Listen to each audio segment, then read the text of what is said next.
Selamat pagi, selamat siang, maupun selamat malam, Bu Isti, Bu Maya, dan juga teman-teman. Perkenalkan, kami dari kelompok 7 yang beranggotakan Syafira Lutfiani, Joshua Felix, Yunik Lois, Dina Aulia, dan juga Tito Wijayanto akan mempresentasikan mengenai Staphylococcus aureus foodborne disease. Hal-hal yang akan kami sampaikan pada presentasi ini adalah yang pertama ada introduction, yang kedua ada causative agent dan juga mode of action-nya, yang ketiga ada assessment of prevalence, risk, and exposure, dan yang terakhir ada pencegahan.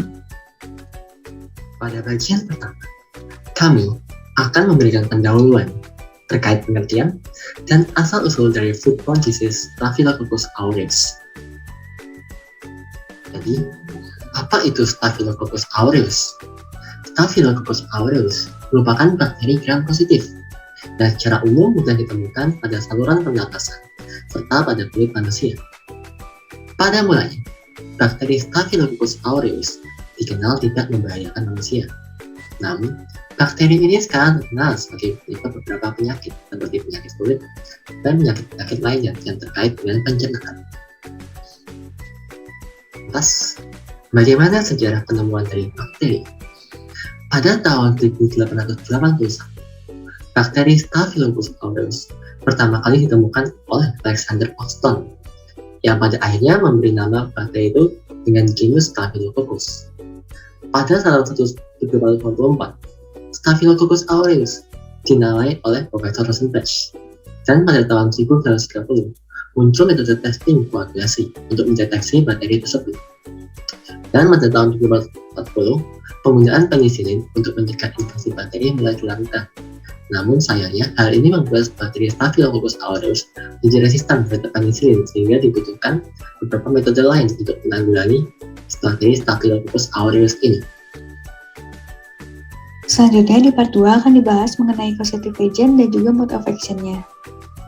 Staphylococcus aureus adalah bakteri gram positif dan merupakan agen penyebab dari berbagai penyakit menular, seperti infeksi kulit, bakteremia, endokarditis, pneumonia, dan keracunan makanan.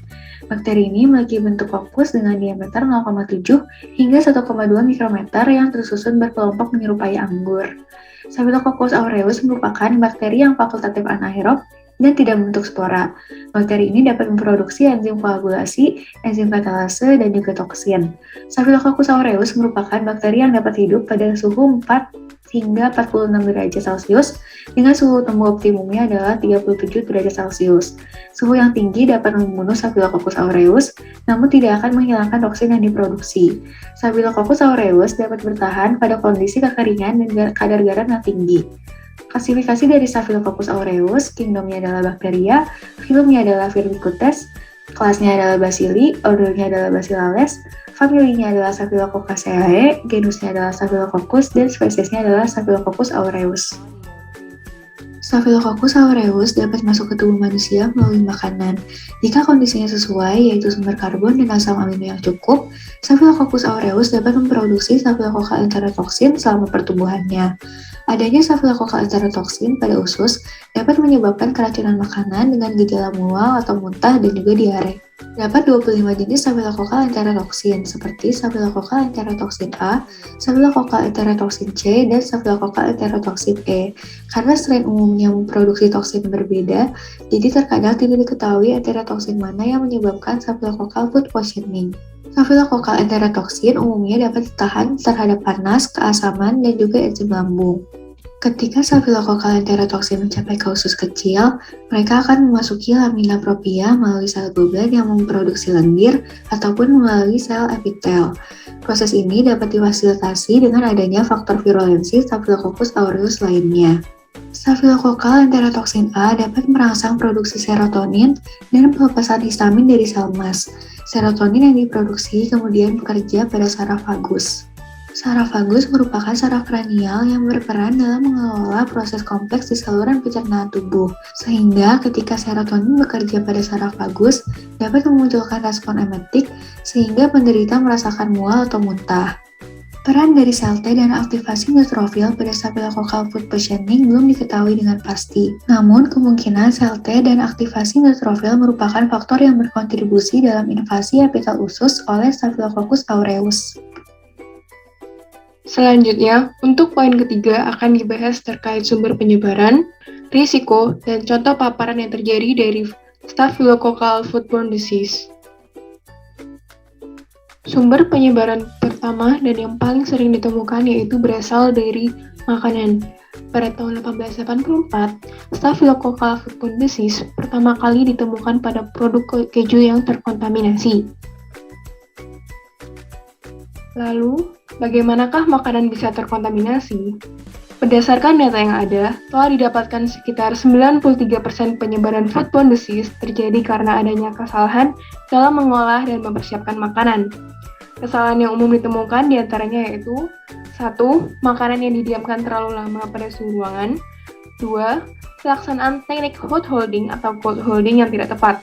Umumnya, kedua teknik ini dilakukan pada restoran dengan tujuan untuk menyimpan makanan agar tetap dalam kondisi higienis.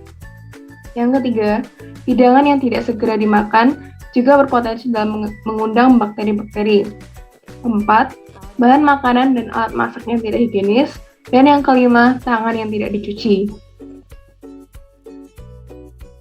Penyebaran ini tentunya tidak berhenti sampai di situ saja.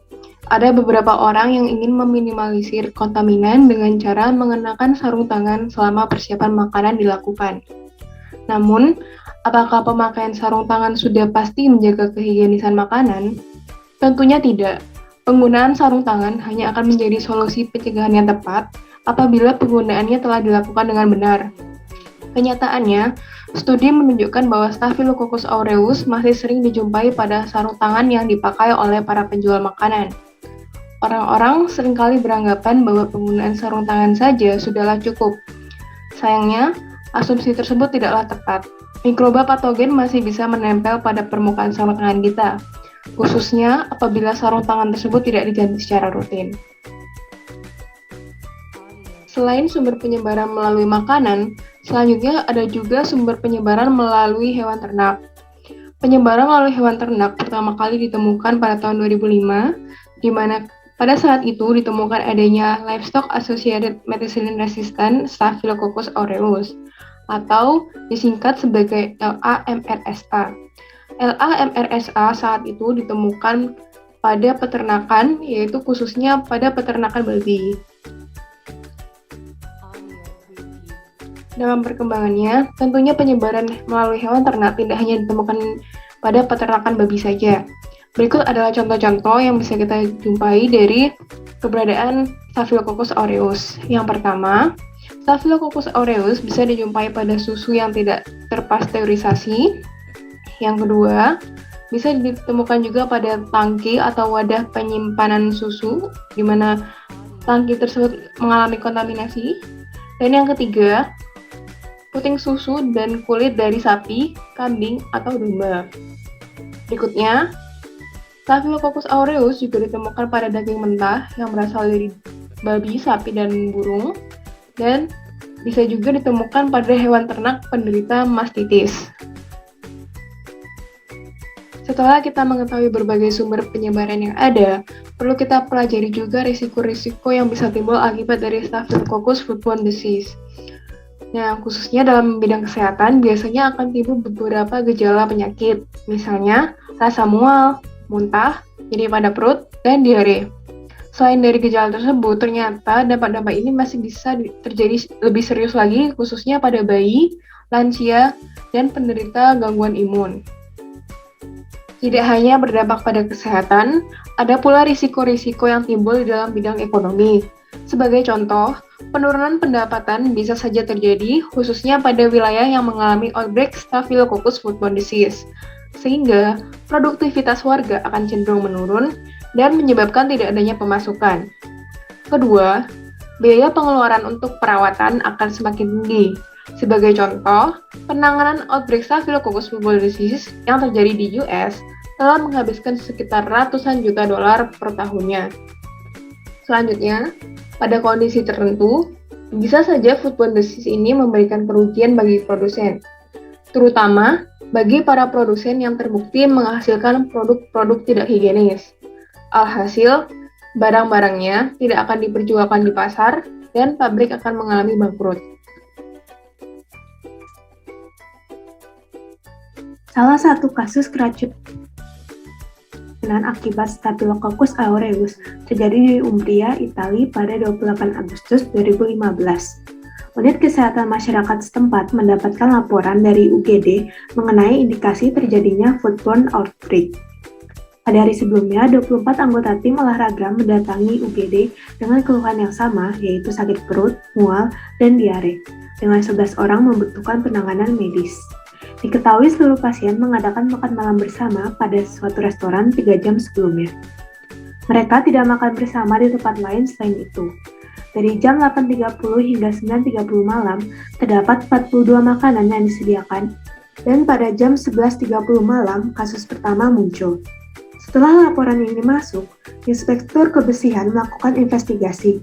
Berdasarkan informasi yang didapatkan, dihipotesiskan bahwa wabah ini terjadi akibat suatu makanan.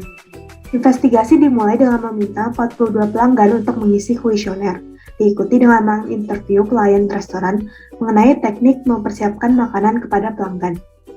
Selain itu, sampel swab nasofaring pelayan dan koki juga diambil, diikuti dengan 3 sampel lingkungan dan 4 sampel makanan. Karena gejala yang ditimbulkan sangat cepat, sampel makanan dianalisis untuk menentukan keberadaan bakteri toksin dan toksinnya. Sampel makanan diuji terhadap Bacillus cereus dan koagulase positif Staphylococcus. Sedangkan sampel lingkungan diuji terhadap koagulase positif Staphylococcus. Didapatkan strain koagulase positif Staphylococcus pada sampel makanan dan lingkungan, yang kemudian dianalisis terhadap keberadaan Staphylococcus aureus.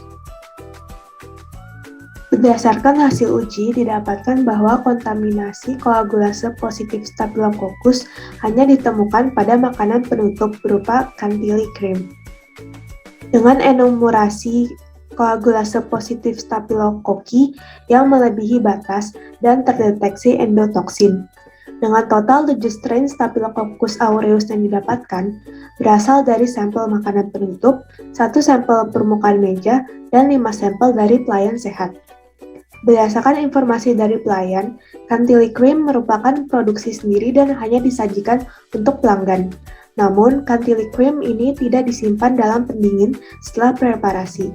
Chantilly cream dibiarkan pada ruangan terbuka selama 5 jam, sehingga menyebabkan terjadinya pertumbuhan Staphylococcus. Selain itu, pada dasarnya, kebersihan makanan pada restoran ini tidak terjaga, meliputi rendahnya kebersihan pekerja, penyimpanan makanan mentah dan matang yang tidak tepat, serta tidak adanya batas untuk area kotor dan bersih pada dapur, yang berujung pada kontaminasi silang untuk mikroba. Pada part 4 akan dibahas mengenai pencegahan Staphylococcus aureus foodborne disease. Hal utama ataupun yang paling umum menyebabkan kontaminasi dan cross-kontaminasi dari enterotoksin Staphylococcus aureus adalah kelalaian dalam kebersihan. Hal ini dapat dicegah pertama dengan edukasi dan pelatihan tentang good hygiene practice, di mana hal ini mengedepankan pentingnya penggunaan sarung tangan, masker, dan gel rambut ketika handling dan pemrosesan makanan. Tak lupa juga pencucian tangan secara rutin dan benar, serta menjaga kebersihan peralatan dan tempat penyimpanan dengan disinfeksi rutin dapat mengurangi kemungkinan kontaminasi pada tempat pembuatan ataupun pemrosesan bahan mentah atau makanan yang terpusat.